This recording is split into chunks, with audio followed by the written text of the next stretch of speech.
Well, hello, everyone. Welcome back to another episode of CRNA's Prep Academy podcast. I'm your host, Jenny Fennell, CRNA. Welcome back. So this week's episode, we are going to discuss, do you need to start on Med Surg? This is a common, I think, kind of misconception, I should say, among maybe nursing students who are unsure about going straight into the ICU.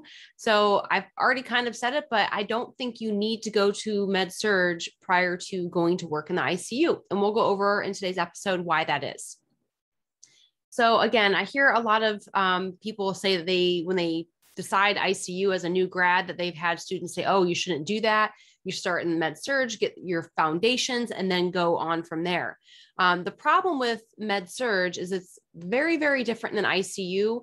And I don't necessarily think it's a necessary step to go into the ICU. You would be better off going to a step down initially as a new grad and then the ICU versus Med Surg and then the ICU.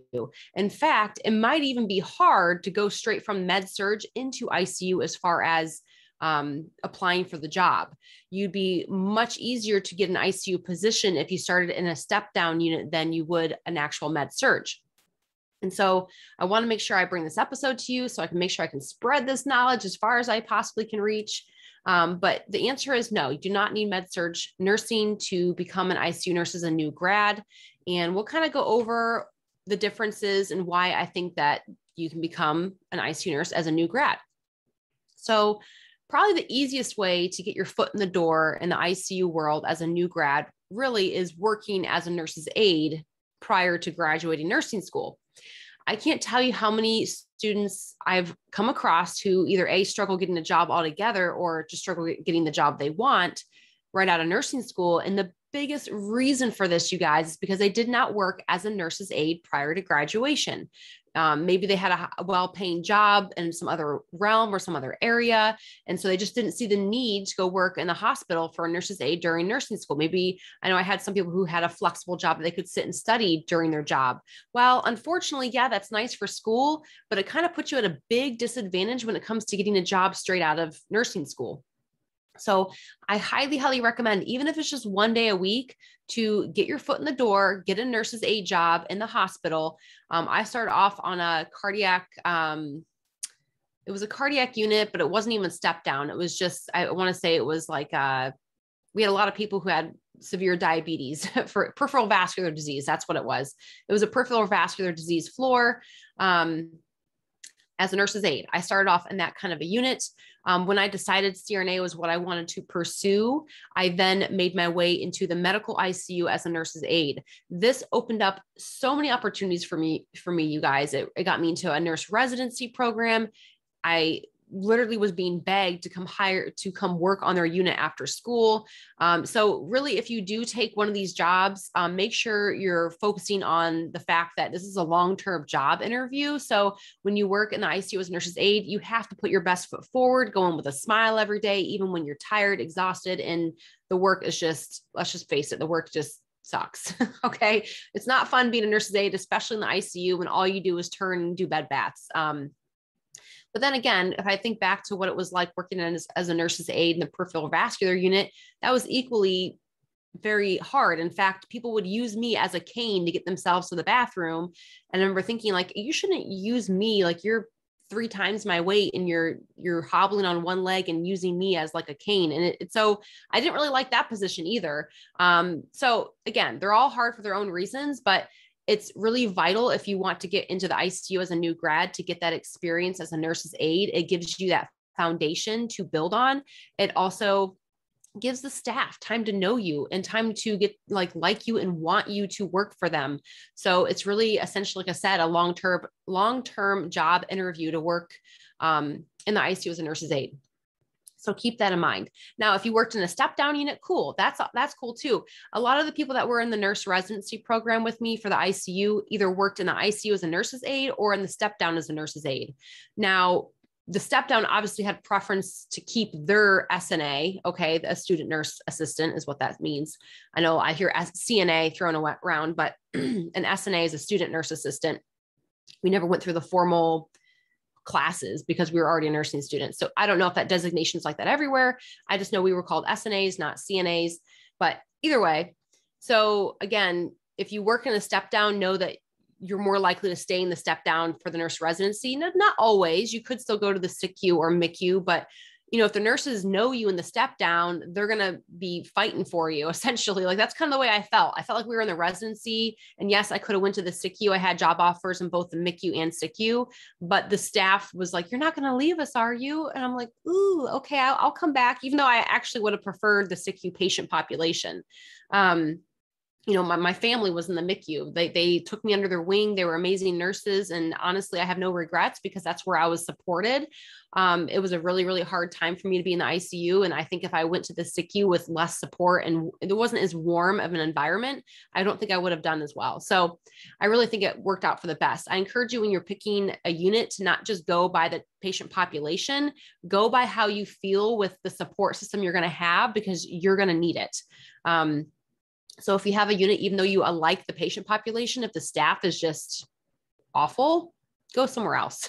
Pick a unit for the staff. As long as it's high acuity, it does not matter what type of ICU it is. Go for where you're going to feel supported the most. That's my biggest recommendation when picking an ICU. It's already hard enough. You don't need people to make your life miserable there on top of it. So anyhow, for example, ICU ratios are 1 to 2. Ideally anyways. I know these days, sometimes it can be ridiculous or they give you 3 patients, but for step down, typically it's 1 to 3 or 3 to 4 in a step down. Now on Med Surg, you can have 1 to 5 or more. I think I've seen 1 to 7 before, which is insane. And so what I want to kind of focus in on this is because when you are spread so thin, when you have 5, 6, 7 patients, how in the world are you supposed to understand every single one and the disease process, the pathophysiology process, why they're getting these drugs, how these drugs are working when you have so much going on at one time? And that's why I think starting off in Med Surg does you a big disservice versus starting off in someplace like the step down or ICU, because you're not going to be able to hone in on focus on the why. The why is extremely important to get you ready for CRNA school interviews and CRNA school in general. You have to understand the why behind everything you do with your patient care. And when you have 7 people and all, you're going to be spread so thin, or 6, 5 people, however many it is, you're going to be spread so thin that you're not going to really be able to understand their disease process, because you're going to be bouncing around the whole shift, just doing task related type things versus really being able to hone in on, okay, they ordered this drip, I have to titrate this drip. And you think about the titration, why you're titrating it, how you're titrating it, and then also the patient's disease process. They're getting more septic. Okay, well, why is that? And now they ordered this medication. So you're able to kind of like hone in on one patient, what's going on with that one patient, and really analyze and zoom in on their disease process. That is really going to help you get that mindset you need to be successful in anesthesia school. Okay. So I really think you want the small ratios, again, to focus your care and attention on one person. And really think about it. We don't provide anesthesia for 7 people at one time or 5 people at one time.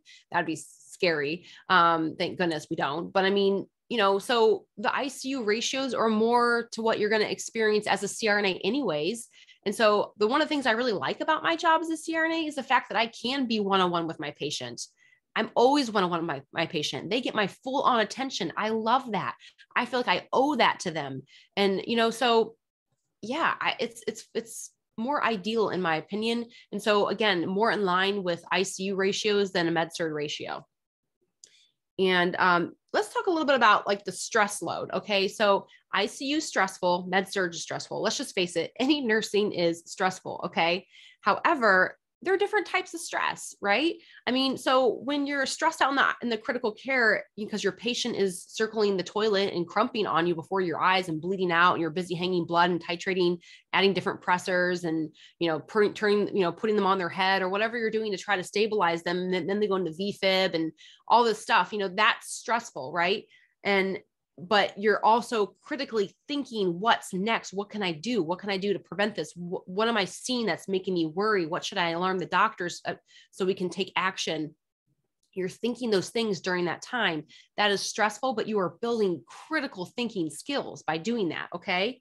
Versus if you're in the Med Surg, you're not going to have a patient, hopefully. I mean, don't get me wrong. Anyone can code anywhere. In fact, how many times have you heard a code go off at like 5 in the morning or 6, 7 in the morning because they go in to check on their patient who's off the monitor and they're dead. I shouldn't probably even say that on the podcast, but it does happen. So I'm not saying patients don't code on Med Surg. However, you're less likely to know they're crumping before your eyes and doing things about it, meaning you're walking in the room and they're already gone, versus in the ICU, you see it unfolding and you're trying to take actionable steps to prevent anything else from happening. And this could be going on your entire shift. You could spend your entire 12-hour shift just stabilizing a patient. Okay. I mean, you'll be sweating your butt off doing it. It's a lot of work. And so again, we're in the floor, you're juggling tons of orders, you're giving lots of PO pills, you're filling non-life-threatening demands, meaning, I need a bath, or I need help doing this, or I need to get dressed, or I have to poop. I don't know. I don't know. So, it's a different type of stress. Okay. You're still going to be stressed out, but it's a different type of stress. And the stress you experience in the ICU is way more in line with the type of stress you experience as an anesthesia provider, because essentially as an anesthesia provider, you bring people to the brink of death and bring them back every single time. I mean, you're taking away their ability to breathe. You're taking away, you're making them unconscious. You're titrating their blood pressure to allow the surgery to take place. I mean, when I did some of my open heart cases, we would do circ arrest, meaning they're not on pump. They have no flow. Okay. So obviously we had to prep their bodies for that so they could handle that. Like they literally are dead. Okay. And we bring them back, so it literally is what we do. Now, not every case is circ arrest. But we weren't to do the actions that we were to do and have the knowledge we have, they would never make it through surgery. They would come out, they'd have a stroke. They would be in severe acidosis. They would, they'd remain on the ventilator. We'd never get them off the ventilator. There'd be a lot of things that would go wrong if we didn't have the knowledge we had to prevent some complications from surgery, right? I mean, some surgeries are huge. I mean, a Whipple where you're taking, or like a lobectomy where you're taking out someone's lung. There's just some big surgeries that it's amazing what we can do. But we, as an anesthesia provider, have to not only anesthetize you during those types of procedures, we have to wake you up and make you safe to be on room air, over unpack you saying hello, so again, it's a very big task that we do. Now, again, not all cases are these big to-dos. You could just be going to get a colonoscopy. Okay.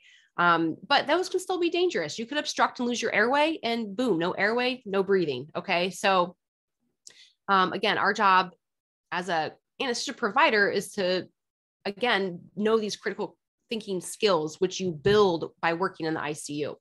So there's really no need to start off in Med Surg because you're not going to be building your critical thinking skills as much. Okay. You really need to hone in on that. And I'm not saying you don't think critically in Med Surg. Okay. I'm not saying that. So please don't take that offensively, but you're not going to be doing it to the same extent as you would in the ICU. Okay. And that I can't argue with. It's just there's no comparison in that aspect. So the more often and the quicker you start developing these skills, the easier transition you're going to make. And also the better you're probably going to perform in your interview, into CRNA school. So it just makes sense to just skip Med Surg. And again, I'm not poo-pooing the step down, and many students who can't get straight to the ICU do go to step down, and that is okay. Usually it's about 6 months until you can transfer to the ICU. So get your 6 months, make your plans, again, work really hard, be a team player, and hopefully you'll be able to easily slide into the next ICU role. Okay.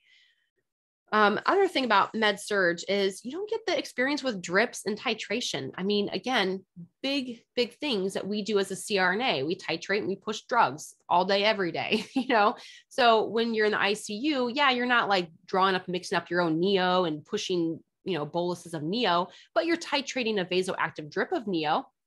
You're titrating levofed, Clevoprex, Cardine. I mean, all kinds of stuff. You're giving, you're potentially pushing amiodarone, adenosine. I mean, so many drugs that you use a lot of ACLS drugs working in ICU. You get very familiar with how drugs work and why you would use them, the dosing, that type of thing. And so that will all play in your favor. I don't think a Med Surg nurse often pushes adenosine. That they probably would go to the ICU prior to that happening, or have or a resident would fly to the bedside and they would do it. You know what I mean? So again, you don't necessarily get the same experience being a Med Surg nurse. So you get more comfortable with IV drugs, titration and drips, that type of thing. Other thing that's really huge in the experience as far as working in the ICU as a new grad versus a med surg is your experience with the airway, getting familiar with ventilators and the modes of the ventilator and why you need PEEP and what PEEP even means and what is peak pressure and why does that matter, and understanding the physiology of ARDS, for example. Why would you prone someone? Like, you're getting such good experience being in, because guess what? You prone people in surgery. So you have to understand that physiology process behind what happens when you prone someone. But anyhow, you understand the airway oxygen requirements. You get to interpret blood gases and frequent labs and all kinds of stuff. So all of these things, not saying you don't put someone on oxygen on med surg, you do. However, they're not going to be on the ventilator. They're not going to probably even be on a non-rebreather. You're not going to see the same type of lung physiology and get the same type of understanding you would in the ICU. So again, it's kind of back to this same question, like, why wait for that experience? Why wait to learn that information? The sooner you start out of nursing school, you're still kind of fresh and you're still kind of like excited. I hate to say it, but like the longer you get into your nursing career, you could become kind of like not super excited to go back to school or keep learning. You get comfortable and you're like, and I see that happen a lot, and that's okay if it does. But if I'm speaking to you and you're early on your nursing journey, make a point to go right in ICU. You'll pique your interest early while it's there. Okay. While you want to learn, while you're excited about it. Okay. Because again, if you work 4 or 5 years in med surg, it's like, do I really want to go start in the ICU again? Man, it's been so long since I've learned the information. I feel like I'm going to suck. It just feels like a bigger to-do if you put it off. And so I personally think it'd be easier to go straight into it than to try to wait. But again, that could be a personal choice. So again, ICU, med surg, you're going to get a lot of anatomy pathophysiology in ICU, and you're going to be able to have the ratios to hone in on that, which is what I think is vital. So again, I do not think you need med surg first. I do think if you had to pick anything outside of the ICU, it should be a step down unit with the intention of transferring to an adult ICU. If you're curious about what type of ICU, we cover that in other episodes here on the podcast. I could go an entire episode just on that, but to just sum it up in a short step, the safest way is with an adult ICU. It does not matter whether that's burn, neuro, medical, surgical, as long as the acuity is high, okay? As long as you're seeing a lot of vented patients, vasoactive drips, seeing invasive advanced life support like Prisma, or CRRT or ECMO, or, if you do Ventrix or Bolts or whatever it is, as long as you're seeing these advanced life support measures, that's a good sign you're in a high acuity ICU.